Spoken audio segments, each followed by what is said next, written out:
François Villeroy de Gallo, bonjour. Bonjour Nicolas Demorand et bonjour Léa Salamé. Bienvenue sur Inter. La Banque de France a fait paraître hier son enquête mensuelle de conjoncture, toujours très scrutée, attendue. Et il faut dire qu'on l'attendait encore plus en ce mois de novembre, qui voit les nuages s'accumuler sur le marché du travail, sur la situation budgétaire du pays. Alors, avant de détailler les choses avec vous, faites-nous une photo à l'instant T de l'économie française. Et cette photo est-elle sombre, très sombre, noire, ou y a-t-il des éclaircies qui pointent?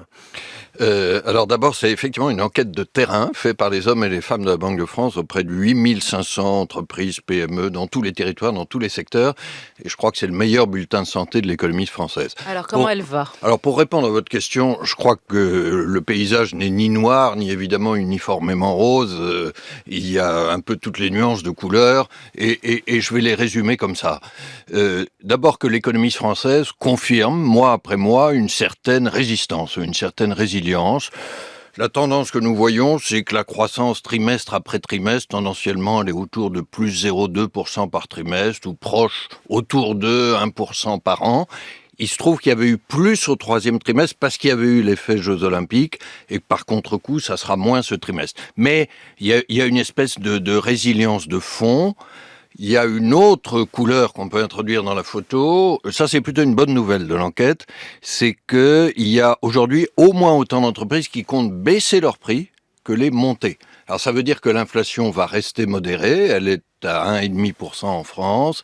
Ça veut dire aussi que maintenant, les prix progressent moins vite que les salaires et que nous, à la Banque centrale, nous allons pouvoir baisser les taux d'intérêt.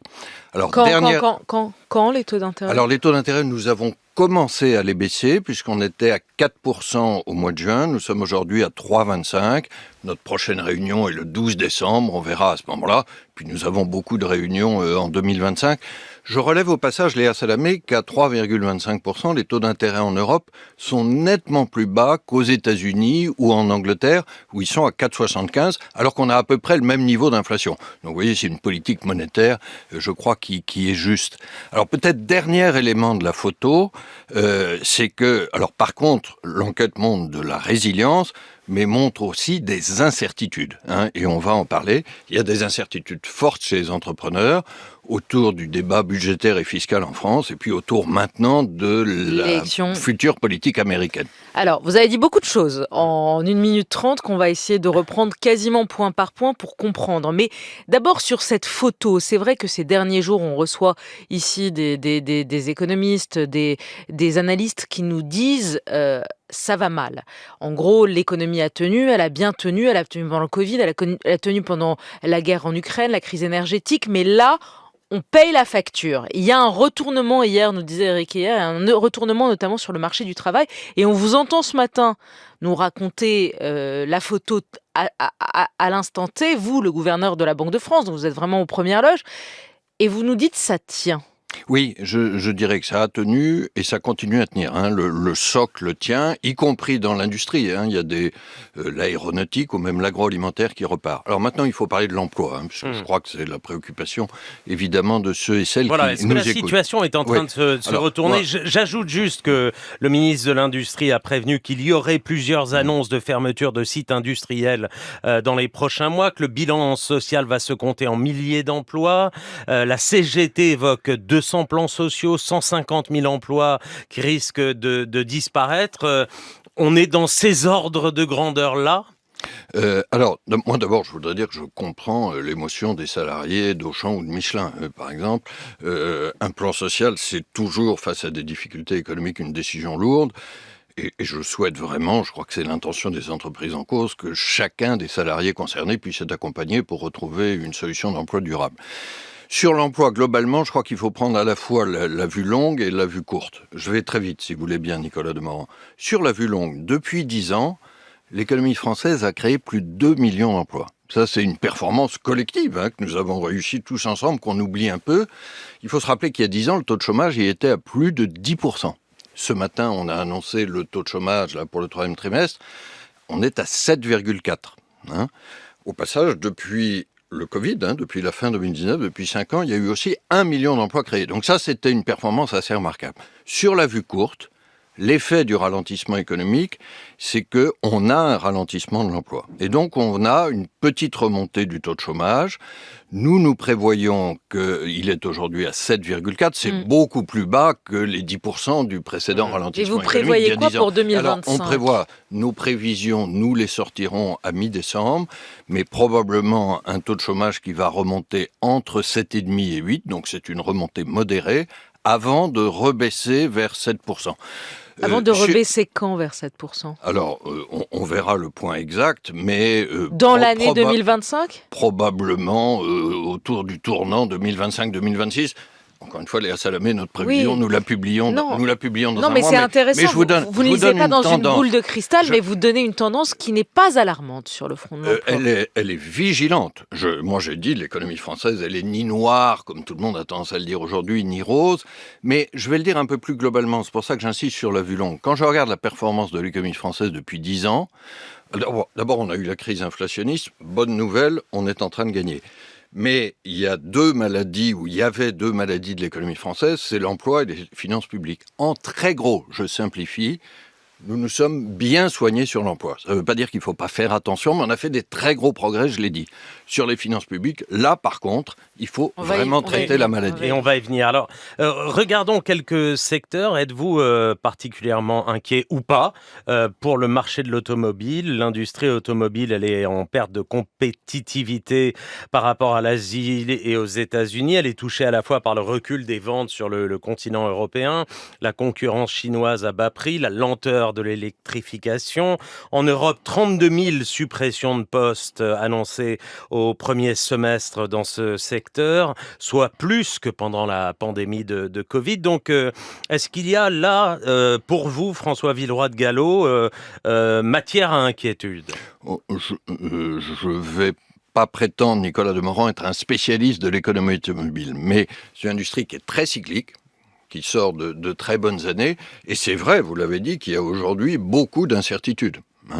Qu'est-ce qui va se passer sur les véhicules thermiques, les diverses normes? Qu'est-ce qui va se passer sur la politique commerciale américaine? On va en parler. Aujourd'hui, c'est vrai que c'est une industrie qui souffre. En sens inverse, il y a 2 ans, c'était un moteur de l'économie. Alors, il y a d'autres secteurs industriels. Une des bonnes surprises de notre enquête, c'est que l'industrie, globalement, résiste relativement bien. L'aéronautique, par exemple, souvenez-vous, on pensait que c'était un secteur sinistré au moment du Covid, est un secteur qui aujourd'hui va bien, et un secteur qui repart, c'est l'agroalimentaire. Sur l'automobile, c'est sûr qu'il y a un point d'attention. Et sur le bâtiment ? Clairement, l'activité est en repli, les carnets de commandes sont pas suffisamment remplis. Vous connaissez l'adage, quand le bâtiment va, tout va. Là, en ce moment, vous convenez que le bâtiment va pas très bien. Le bâtiment, c'est très important. Je vais un tout petit peu relativiser l'adage, parce qu'il y a d'autres secteurs, vous en parliez à l'instant, dans l'économie. Sur le bâtiment, alors là, il y a eu des années, secteur ultra cyclique, lui, encore plus que l'automobile, notamment parce qu'il est très sensible à l'évolution des taux d'intérêt, du crédit immobilier. Donc, quand on a dû monter les taux d'intérêt pour vaincre l'inflation, là, le bâtiment a souffert. Aujourd'hui, nous avons commencé à baisser les taux d'intérêt. Les taux d'intérêt du crédit immobilier aussi ont pas mal baissé. Ils étaient à plus de 4%, on est à 3,5% aujourd'hui en moyenne. Ça reste beaucoup, 3,5%. Oui, mais on ne retrouvera pas les ça, il faut dire les choses honnêtement. On ne retrouvera pas les taux d'intérêt exceptionnellement bas, entre 1 et 1,5%, qu'on avait au moment du Covid. Mais est-ce qu'en 2025, on retrouvera des taux d'intérêt pour du crédit immobilier à 2,5%, 3%? Je vais pas faire de pronostic. Oui, mais il y a beaucoup de gens, le marché immobilier attend écoutez, il y a un repère qui est, quand on regarde les taux du crédit immobilier, on a un peu oublié, là aussi je fais appel à la mémoire longue, mais quand on regarde sur les 20 dernières années, en général le crédit immobilier est plutôt entre 3 et 4. Voilà. Mais ne prenez pas ça pour un pronostic. Ce que nous notons, parce que la Banque de France mesure la production de crédit immobilier, c'est que celle-ci est repartie depuis le printemps. Et j'en profite pour le dire, parce que je sais que c'est une question très souvent posée par les Français. Je crois que les banques, aujourd'hui, ont la volonté de prêter. Il peut y avoir encore des doutes là-dessus, mais si certains ont des projets de crédit immobilier, c'est le moment d'aller tester les banques. Au passage, c'est le moment aussi d'aller les mettre en concurrence pour avoir les taux les plus bas possibles. Et puisqu'on est à la banque, une question rapide sur le taux du livret A. On sait qu'il est basé pour moitié sur l'évolution des prix des 6 derniers mois et pour une autre moitié sur un taux d'échange entre les banques avec le recul de l'inflation. il est inévitable que le taux du livret A baisse, François Villeroy de Galhau? Alors, j'essaye de suivre les règles du jeu de la République et puis les calendriers de la République. La proposition que je ferai au ministre des Finances, ça sera à mi-janvier. Ce que je relève aujourd'hui, c'est que le taux du livret A, et nous avions fixé cela avec le ministre précédent, est à 3%. Donc c'est très bien protégé contre l'inflation qui est à 1,5%. On verra au mois de janvier ce que je proposerai au vu des chiffres à l'époque. Donald Trump a donc été réélu pendant la campagne. François Villeroy de Galhau, il n'a pas fait mystère de sa volonté d'augmenter les droits de douane fortement contre la Chine, mais aussi contre l'Europe. Comment cette nouvelle donne américaine entre en compte dans votre analyse de la conjoncture économique ? Bon, sur l'élection américaine, je crois qu'il faut attendre un peu pour voir quelle sera la politique exacte. Mais prenons ses intentions. Moi, je dirais d'une phrase que le résultat de l'élection américaine augmente à la fois les risques pour l'économie mondiale, y compris entre nous pour l'élection américaine, je vais y revenir, mais ça augmente aussi la nécessité pour l'Europe de se remobiliser. Je crois que ça doit être vraiment un appel au réveil, on en reparlera sans doute. Si je regarde du côté des États-Unis, c'est un programme économique avec effectivement du protectionnisme. Il y a un certain nombre de contradictions potentielles dans ce programme. Pour en citer une, il semble qu'une des causes du résultat de l'élection américaine, c'est le poids de l'inflation passée auprès des électeurs. Le programme du président élu risque de relancer l'inflation aux États-Unis. Il y a beaucoup de débats sur le protectionnisme et les droits de douane. Mais à peu près tous les économistes sont d'accord pour dire que ça risque d'augmenter l'inflation aux États-Unis et puis ça risque de faire baisser la croissance un peu partout dans le monde.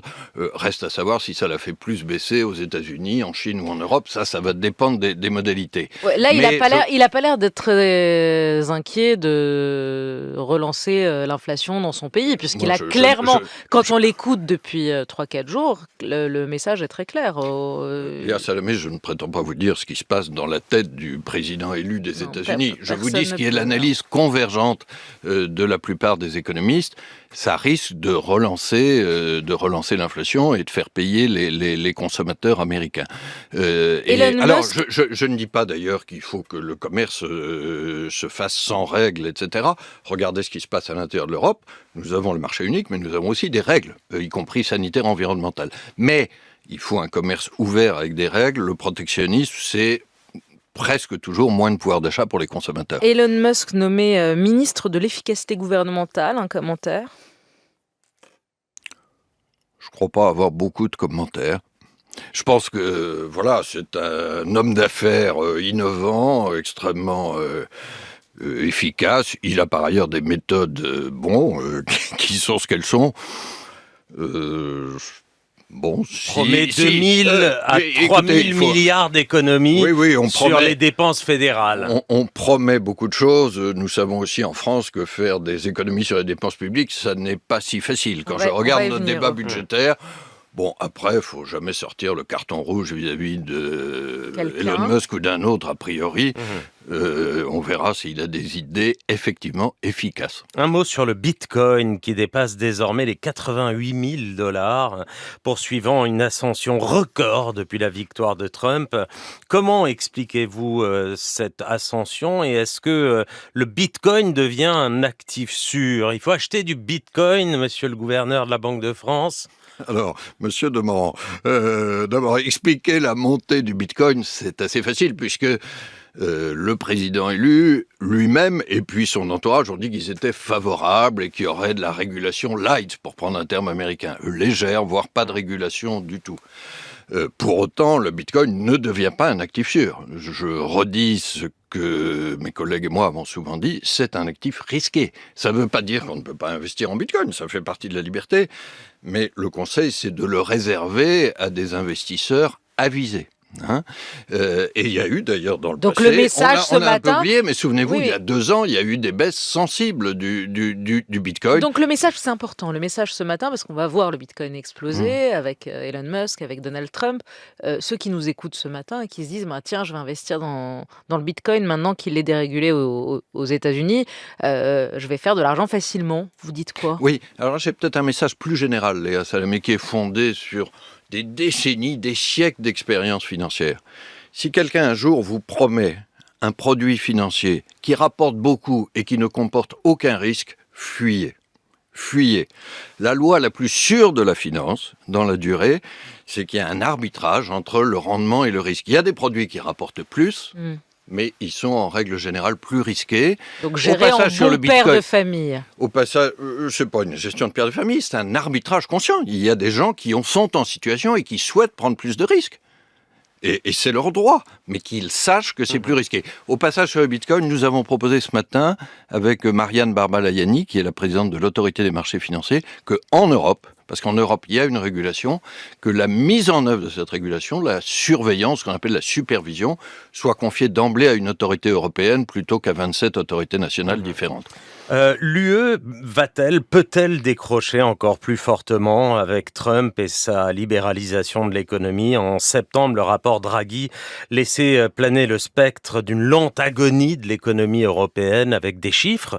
Les États-Unis ont enregistré 2,9% de croissance en 2023, 0,4% seulement en zone euro. On risque ce décrochage, selon vous? Alors, je crois que l'Europe doit se réveiller. Alors Mario Draghi a parlé d'une lente agonie, moi je pourrais parler d'un long sommeil, mais c'est la même idée.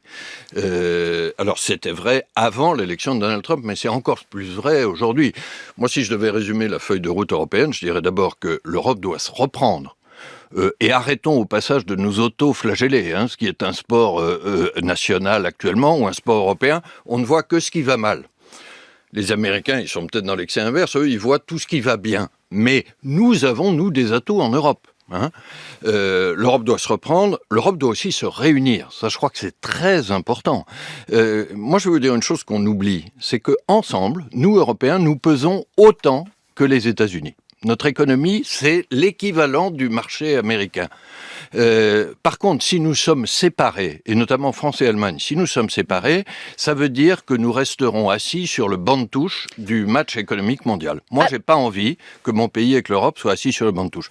Et puis peut-être une dernière chose, l'Europe, elle doit se reprendre, elle doit se réunir, et puis elle doit se muscler. Ça, c'est l'invitation du rapport Draghi. Il y a toute une série de mesures dans le rapport Draghi qui ne coûtent pas, qui sont des mesures de renforcement de l'économie américaine, de l'économie européenne, avoir plus de marchés uniques, mobiliser notre épargne et simplifier. C'est vrai qu'on a trop de normes, trop compliquées. Alors, François Villard-Gallo, il nous reste quelques minutes et on voulait absolument avoir votre regard sur le projet de budget. Vous le savez mieux que nous, le gouvernement cherche 60 milliards d'euros face aux déficits qui ont dérapé. Des impôts seront prélevés sur les entreprises qui font des profits et sur les contribuables les plus fortunés au nom de la solidarité nationale. Ça fait réagir les patrons. Dans le Figaro hier, Alexandre Bompard, PDG de Carrefour, prévient qu'il sera contraint de moins investir dans les magasins, dans les baisses de prix qu'il créera, moins d'emplois avec ces hausses d'impôts. Même tonalité chez l'armateur Rodolphe Saadé, qui prévient déjà qu'il risque de revoir certains de ses investissements, et notamment en France. Vous leur dites quoi ce matin? Vous avez raison d'avoir peur? Moi, je rencontre beaucoup d'entrepreneurs, y compris de patrons de PME. J'étais à Lyon la semaine dernière. Il me semble qu'il a surtout fait réagir les entrepreneurs, c'est la créativité fiscale qu'il y a eu dans le débat parlementaire ces dernières semaines. Alors, vous voulez dire ce que la gauche a rajouté au projet de budget? Je pense que la créativité a été sur pas mal de bancs politiques et la Banque de France est indépendante des différents partis politiques. Mais je vais vous dire les choses très directement, Léa Salamé. Moi, j'ai été un des premiers, il y a 2 mois, à appeler à lever le tabou de hausse d'impôts. Parce qu'on doit absolument diminuer notre déficit, absolument le ramener à 5%. 80% des Français sont inquiets de la situation de la dette publique. Donc, il faut réduire le déficit. Et 5%, c'est un cap absolu. Ça va rester le déficit le plus élevé d'Europe. Mais en 2025, c'est le seuil de crédibilité pour les investisseurs. C'est la condition pour que la France soit respectée en Europe. Donc, des hausses d'impôts ciblées, peut-être temporairement sur certaines grandes entreprises, sur certains grands revenus. Mais lever le tabou des hausses d'impôts, ça ne veut pas dire prendre le marteau fiscal et avoir 10 nouvelles idées par jour Là, il y a un délire fiscal, comme on a pu l'entendre à l'Assemblée nationale? Je ne vais pas qualifier. Ce que je note, c'est que ce débat-là a vraiment suscité l'inquiétude des chefs d'entreprise. Et un argument clé, l'ingrédient de la croissance, c'est d'abord la confiance. Il faut plutôt créer un choc de confiance positif dans l'économie française si on veut que les entrepreneurs reprennent leurs investissements et reprennent leurs embauches. Donc, réduire les déficits, reprendre le contrôle de la dette, ça, c'est les éléments d'un choc de confiance positif. Multiplier la créativité fiscale, c'est le contraire. Sur l'application Radio France, Yves vous pose la question suivante. Que pensez-vous de la politique de Bruno Le Maire? A-t-il été un bon ministre de l'économie? Alors, j'ai dit que la Banque de France est indépendante, donc son rôle, c'est pas de distribuer les bons ou les mauvais points à tel parti politique ou à telle personnalité, que ce soit Bruno Le Maire, le président de la République, le Premier ministre, qui vous voulez. Je vais revenir juste ce que je disais sur le diagnostic long de l'économie française, parce que le rôle aussi de la Banque de France, t'entends dans un débat qui va très très vite, et c'est difficile de s'y retrouver parce qu'il y a des nouvelles toutes les semaines, mais c'est de prendre un peu de profondeur. Je vous le disais, on a eu une maladie aiguë, c'est l'inflation, on l'a vaincue. Maintenant, on a 2 maladies chroniques qui durent. On avait l'emploi, la France a fait des vrais progrès. Par contre, sur les finances publiques, il faut absolument corriger. Quitte à mettre un coup d'arrêt à la croissance. Pour boucler la boucle, on a commencé l'entretien en disant la croissance tient, on est à 1%. Non, alors ça, Léa Salamé, c'est une question qui est souvent posée, mais je vais me permettre de la relativiser un peu. Ça fait 40 ans, vous savez, j'ai malheureusement une carrière professionnelle un peu longue, ça fait 40 ans qu'on dit que c'est pas le moment de mettre en ordre nos finances publiques à cause de la croissance. Le résultat, comme c'est jamais le moment, c'est qu'on a plus de 110% de dette publique. Je pense que le moment n'est pas défavorable, parce que à cause de la victoire contre l'inflation, notamment on va avoir la baisse des taux d'intérêt, on va avoir du pouvoir d'achat, donc c'est maintenant et qu'il faut rembourser. ça aide l'économie française à tenir. Je renvoie quand même au rapport Draghi, à ce qu'on disait, il faut muscler l'économie française et européenne, donc il faut faire des réformes de fond pour produire mieux. Merci, monsieur le gouverneur de la Banque de France. Merci, François Villeroy de Galhau, d'avoir été au micro d'Inter ce matin.